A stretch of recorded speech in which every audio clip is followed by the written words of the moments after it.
Thank you very much, Steve, for being with us today. My pleasure. Thank you.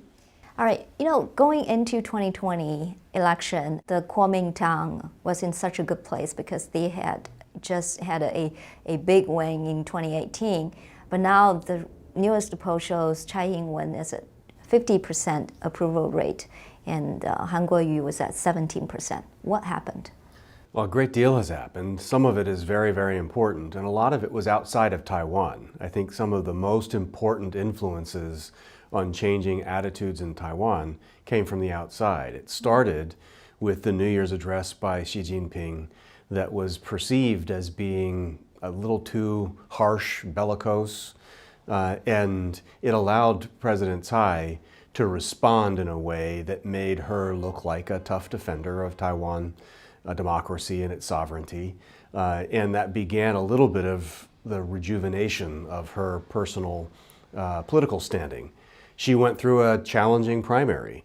It was very, very competitive, and through part of the process, it looked like she might actually be among the very rare presidents to lose a nomination battle in a primary for re-election. And then the standards moved a little bit, the vote was delayed a little bit, and she came out on top. The net result of that process was a president who became a much better politician and a stronger candidate in the general election. So while it probably wasn't a pleasant experience for her, it seemed to visibly improve her political standing and her political style coming through that. Coming out of that process, then there was the front end of the Hong Kong demonstrations. And for many, many years, people in Taiwan, China, the world talked about one country, two systems, and the example in Hong Kong being relevant to a longer-term arrangement with Taiwan. In fact, in 1997, when sovereignty was changing over, there was a lot of talk about that this would prove to the Taiwan people that you can have peaceful coexistence between a free society and the Communist Party of China. And so the demonstrations, and I think initially people were surprised, wondered what would happen, but they went on so long. And some of the images were so compelling of demonstrators that were being injured. There's a lot of talk about the youth, and that was very persuasive and compelling to Taiwan's youth. But there were older families that were going out for the demonstrations. There were retired people that were going out for demonstrations. There were bankers. There were lawyers. It was a wide swath of Hong Kong society. I think that generated a bit of an awakening inside Taiwan of how far the Communist Party was willing to go to interfere in Hong Kong, and that many of those same means of interference would be coming their way in this upcoming election in January and in the long term. So it just profoundly changed the way things were seen. The Nationalist Party for the last decade and a half or so has been known as the party that was proposing a peace agreement between the KMT, the Nationalist Party, and the CCP, the Communist Party, as some way of bringing cross-strait stability and peace. Well, if the CCP is willing to violate an international treaty between the UK and the CCP registered with the United Nations, and if they're willing to violate their own basic law with regard to promises made to the Hong Kong people, what value can there possibly be in a party-to-party agreement on peace between Taiwan and the mainland? And so there was a very significant change of the perceptions of the relative strength of President Tsai in the DPP position, and the relative strength turning, I think, somewhat to weakness of the Nationalist Party position with regard to dealing with mainland China or Beijing. So I think a lot of these externals had a big, big influence. U.S.-Taiwan relations have been on an upward trend since 2016. That's coincident with President Tsai being elected and coincident with President Trump being elected. And I think the long-term trend of those improved ties also have been seen as somewhat reassuring to the Taiwan people. So all of those things, I think, came together to really change the prospects for President Tsai's re-election and the DPP party's health in a way that I don't think I've ever seen in politics. It's been rapid. And really now in the January election, it's almost not a question of whether President Tsai will win re-election. It's a question of whether her party will maintain its majority in the legislative yuan. That's right. And that, just a few months ago, was taken as a given that the answer would be no. Right. Now it's competitive, so we shall see. But those are the things that changed. Right. What about the spy case? Spy cases have played a role, and there's actually been recent legislation that has been introduced and changed in Taiwan. So the legislative yuan has focused less on cross-strait trade and investment, but it has focused on security of Taiwan against CCP influence operations. Among those, espionage. So there's just been a bill passed that will increase the sentencing recommendation for the length of sentence for those convicted of espionage. And there's been talk of increasing significantly the penalties on retired military officers in Taiwan who then go to China and get caught up in unsavory things. And so there's been, I think, a hardening of enforcement on the Taiwan side in response to some of these concerns. So do you think this 2020 election of Taiwan would actually be a referendum on the Chinese Communist Party? Well, I think when we look at elections generally, we always say all politics is local and there'll be Taiwan factors that are driving this, but I honestly think it is a very, very strong referendum on this fundamental question that Hong Kong exposed. Can the CCP peacefully coexist with any free society? And I think so far the answer with Hong Kong is no. And if the answer is no with Hong Kong, it's even more no with Taiwan, and perhaps even with the United States and other free allies of ours.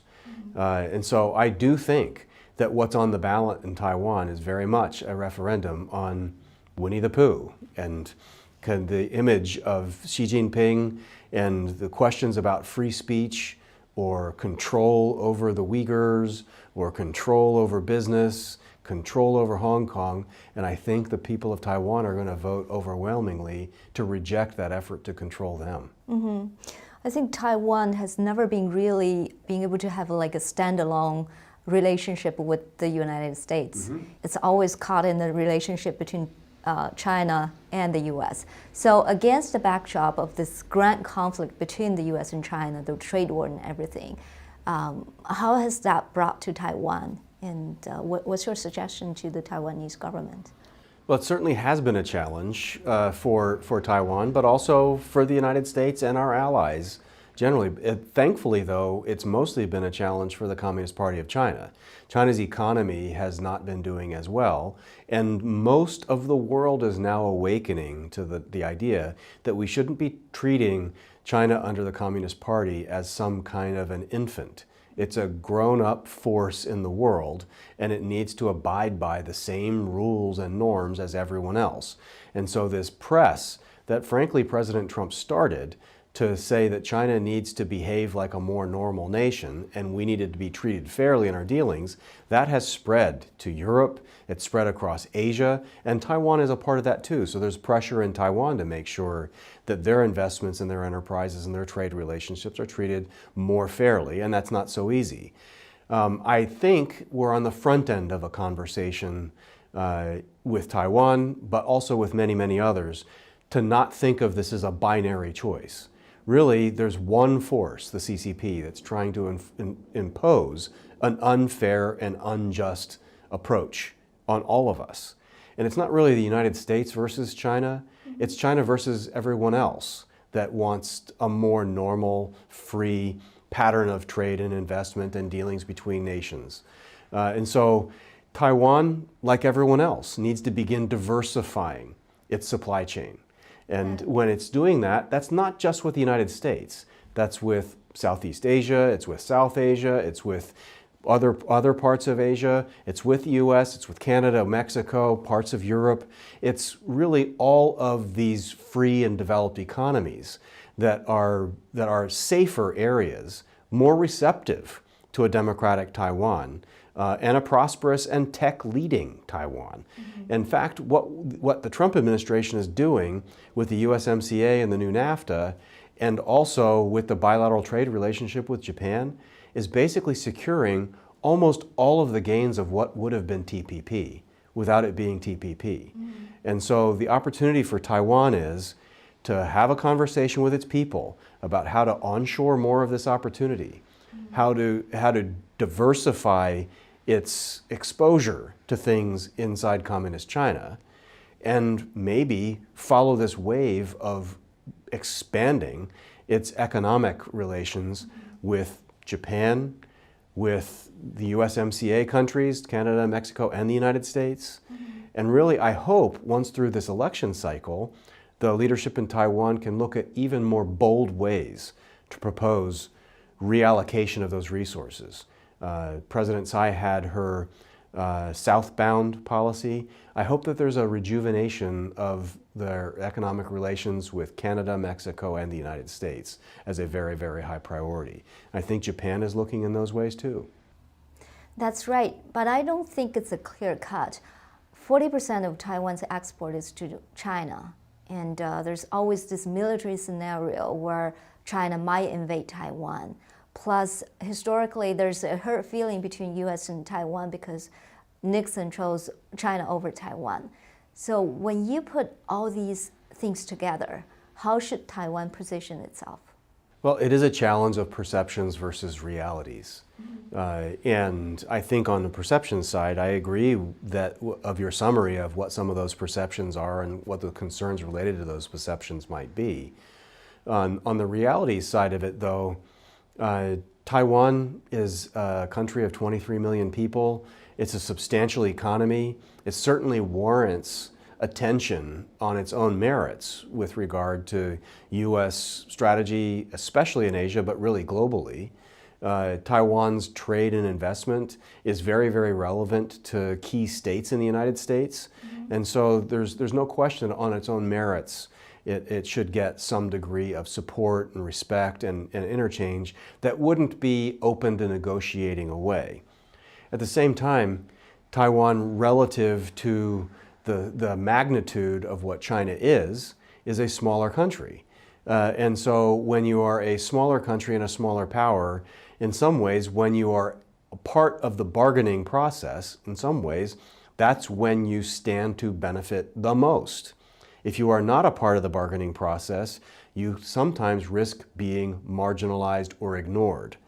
And so what happened when Nixon did what he did? Well, then the Congress, in overwhelming numbers, passed the Taiwan Relations Act, and there was a response to try to highlight and preserve relations with Taiwan. It's been an imperfect balance ever since, and I'm certainly on a voice on the side that says we should recognize Taiwan for what it is, and if China wants to unify with Taiwan, it is free to try. But right now, they have no sovereignty over Taiwan, and the United States should recognize that reality. The world should recognize that reality. And if they find a way to negotiate a union, well, then we'll deal with those facts as they come forward. But we will oppose military imposition of that union, and will respect the dignity, the need for development and prosperity and other attributes of the free and democratic people of Taiwan. In fact, Taiwan is the only democratic government on this planet the United States does not recognize and have official diplomatic relations with. And so all of those things I'd be an advocate for fixing. And I think when you get to ordinary Americans, they're on that side in overwhelming numbers if they begin to think about Taiwan. So the dilemma for Taiwan is the only time they get thought about by a critical mass of Americans is when they're potentially at risk. Otherwise, the American people don't know that Taiwan exists. Taiwan and Thailand become the same thing. They don't know what the Republic of China is. Some of the people know because they go on trips. They have important trade relations. But the wide base of Americans don't know unless we have something like this January election, where the CCP has President Tsai and Taiwan in the crosshairs. And when there's a trade war going on, and people start to wonder, well, in the course of this trade war, will there be compromise over things with Taiwan? Well, what's Taiwan? And then the public begins to get engaged. And so the message that I would give to reassure the people of Taiwan is that is exactly at these times when they feel like they're at risk, the American people become more aware of who they are, and the American people overwhelmingly stand with them. It's the elites in the think tanks, in the media, and in the permanent government that don't stand with the people of Taiwan, that have been for the geostrategic compromises of the past. So, in an odd way, when Taiwan's going through its elections and we have turbulence in the U.S.-China relations, it's a good time to secure American people's support for the people of Taiwan. And so that's what people like me and that are like-minded in partisan politics. I'm a partisan Republican. I advocate for these things in my party, but there are partisan Democrats that are pro-Taiwan also, that try to take times like this to get aspiring presidential candidates to readjust and to take a stronger position. And the Hong Kong demonstrations have compelled people running for office to come out and stand on the side of those demonstrators. Well, if there's a case to stand on the side of those seeking freedom in Hong Kong, it should be a natural follow-on question when January comes to say, well, where do you stand on the freedom of the people of Taiwan? And so I think this is a good set of circumstances.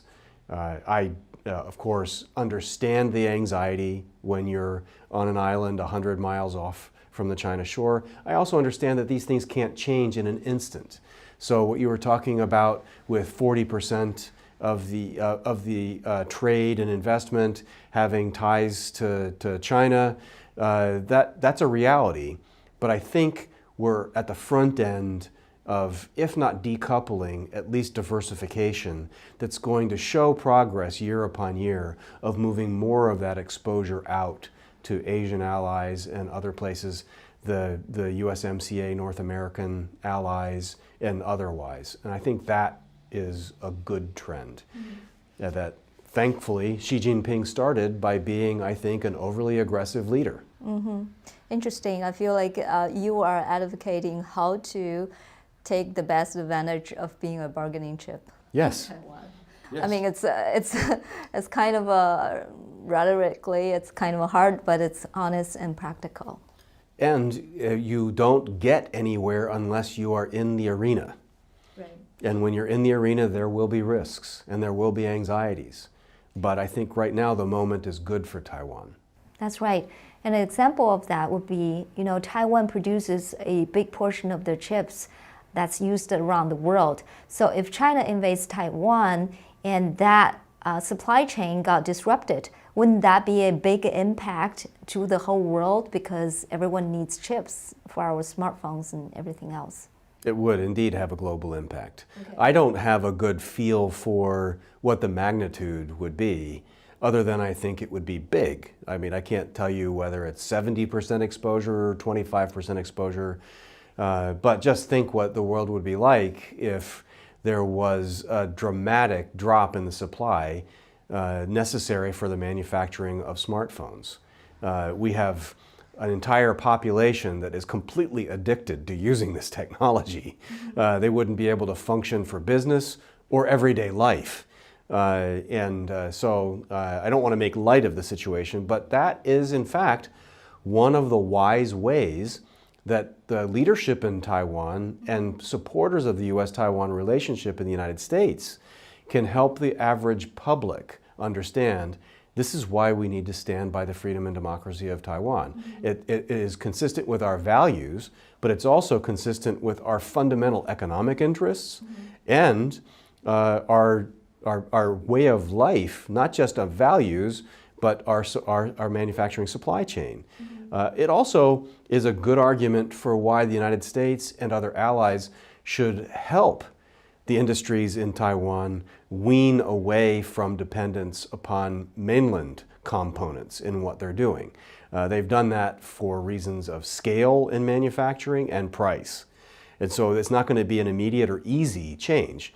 But there are major high-tech manufacturers in Taiwan that need to minimize their supply chain exposure much more than has been the case in the past. But we should work with them to do that for the very reason you point out. We're very dependent on what they produce, and we want Taiwan's manufacturing in this area to succeed.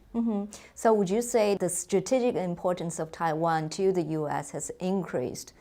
I believe so. I believe so. Economically, technologically, it has increased, but it's also increased on this threshold question of, can China under CCP leadership coexist with any free society? And as these rings move outward, with the answer being no, I think that the options for the United States become expensive and risky and difficult, and so it's all the more important for these frontline democracies in Asia to remain vibrant, strong, and to increase deterrence before it's too late. The U.S. policy toward Taiwan has changed after Trump took office. And I think for the Taiwanese people, they always worry about the consistency of the U.S. policy toward Taiwan.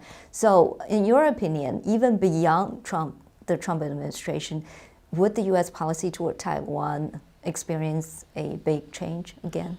Well, I spent a lot of my life coming and going to Taiwan, and I think very, very highly of the Taiwanese people, but I'm a very small minority in the United States. Most Americans, whether in the public or in government, they think of Taiwan as a function of how they think about China.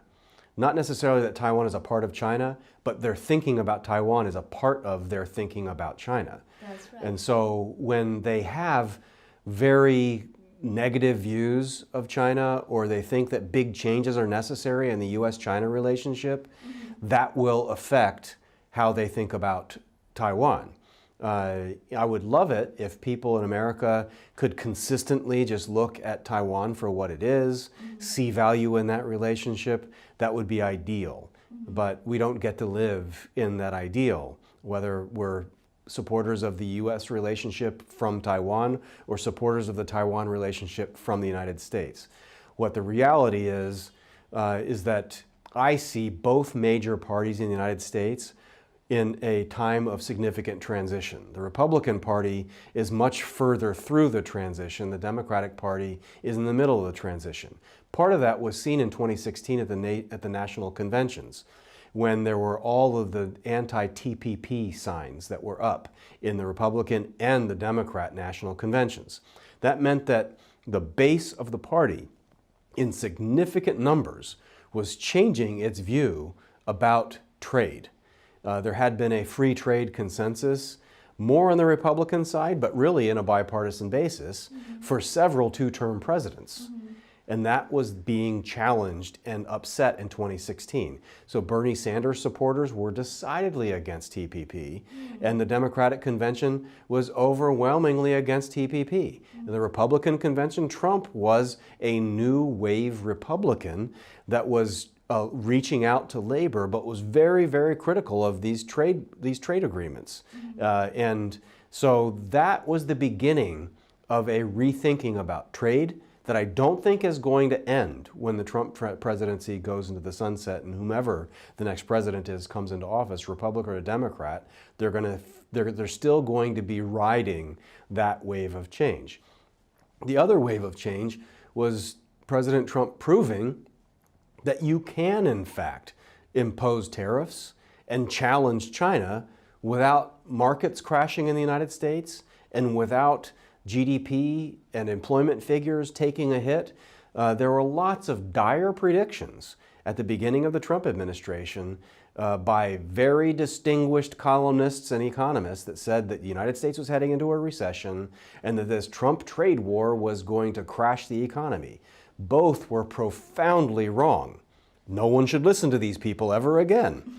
But aside from that, the Democratic Party, as it's picking its leadership this cycle and the next, are likely going to be picking from among candidates that are going to end up supporting some elements of this rebalancing or challenging the U.S.-China trade relationship. As the Hong Kong demonstrations have made clear, they're likely to increase the number of candidates that are going to side with freedom movements and question the integrity of the Communist Party of China, the validity of any deals with the Chinese Communist Party of China. The Washington Post, running regular commentary about the Uyghur persecution, is slowly but steadily changing perceptions. And so most Americans don't know what a Uyghur is. But they now know that there are large numbers of Muslims that are being persecuted by the Communist Party of China in a systematic way. And that changes the way they think about China as a country, but the CCP as a regime. And so these fundamentals, I think, have been changed in the Trump era in significant ways that will echo in whomever follows him, Republican or Democrat. And that, by its nature, will affect how Americans think about Taiwan. It may not be stable, but I still think it's an environment that is net advantageous to the Taiwan people. So you're basically saying because the U.S. policy toward China is going to stay stable for a while, so the U.S. policy toward Taiwan is going to stay the same. Right. It's just going to be stable in an era of competition and adjustment with China. So the status quo in U.S.-China policy of the last several presidencies has been upset. And I think that upset is going to continue for at least one, maybe more presidencies. And the only thing that will change that is if there's political change in China. And then all of U.S.-China relations get reconsidered and reset. Interesting. All right. Do you have anything else to add? No, I just hope everyone has a wonderful and glorious new year in 2020. And we certainly will have no shortage of things to talk about with elections in Taiwan, legislative council elections in Hong Kong, and the American election in November. That's true. Thank you very much, Stephen. My pleasure. Thank you. Okay.